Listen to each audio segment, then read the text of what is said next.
நான் இந்த உலகத்துக்கு பிரியாவிடைய சொல்றேனா, நான் மூத்தா போயிட்டா நான் மக்கள் பொறாமைப்படுற கூட்டத்தில் இருக்கிறமே தவிர, நபி அவங்க சொன்னாங்க, இந்த கூட்டத்தில் ஆயிரவானம் முஸ்தராஹ் மின், அவருடைய இழப்பால் மனிதர்கள் நிம்மதி அடைகிறார்கள். அவருடைய இழப்பால் மனிதர்கள் சந்தோஷம் அடைகிறாங்க. சொன்னாங்க ரசூலுல்லாஹ் ஸல்லல்லாஹு அலைஹி வஸல்லம், அவன் கபருக்கு போக முன்னாலேயே தீய மனிதன் என்று மக்கள் பட்டம் கொடுத்து அனுப்பி வைக்கிறார். இந்த மாதிரி மூத்தா போயிடக்கூடாது.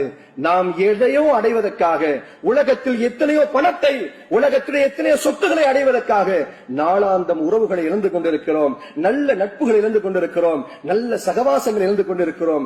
எத்தனை சம்பாதித்தாலும் சகோதரர்களே, ஒரு நாள் யாரோ எத்தனையோ வாகனங்கள் வாங்குறாங்க, அதை அனுபவிப்பது யாரோ, அதை வாங்குவது யாரோ.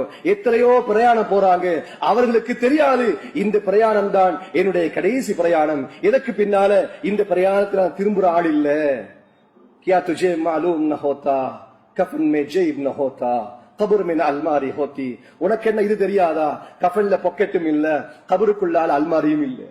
ताज्जुब की बात ये है, சிரிப்புக்குரிய விஷயம் என்ன தெரியுமா, மலக்குல் மௌத் ரிஷ்வத் பி नहीं लेता.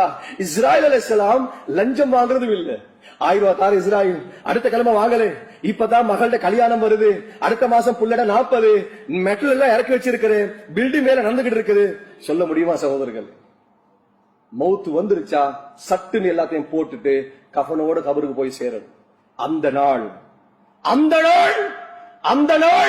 என் மௌத்து எனக்கு சொல்லும், நீ என்ன மனிதனாக இந்த உலகத்தில் வாழ்ந்தாய்.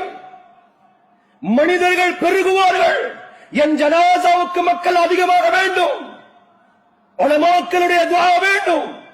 மக்கள் அனைவர்களும் சேர்ந்து என்னை ஆரவாரப்படுத்தி அழுகையோடும் தொழுகையோடும் என்னை வழி அனுப்பி வைத்தால், சகோதரர்களே, இமாமுனா மாலிக் ரஹிமஹுல்லாஹ் சொல்லுவார்கள், அதுதான் என் வாழ்நாளிலேயே பெருநாள் என்று சொல்லுவார்கள். வல்லல்லாஹு சுப்ஹானஹு வ தஆலா அப்படியாப்பட்ட வாழ்க்கையை நம் அனைவருக்கும் தந்தல் புரிவாராக.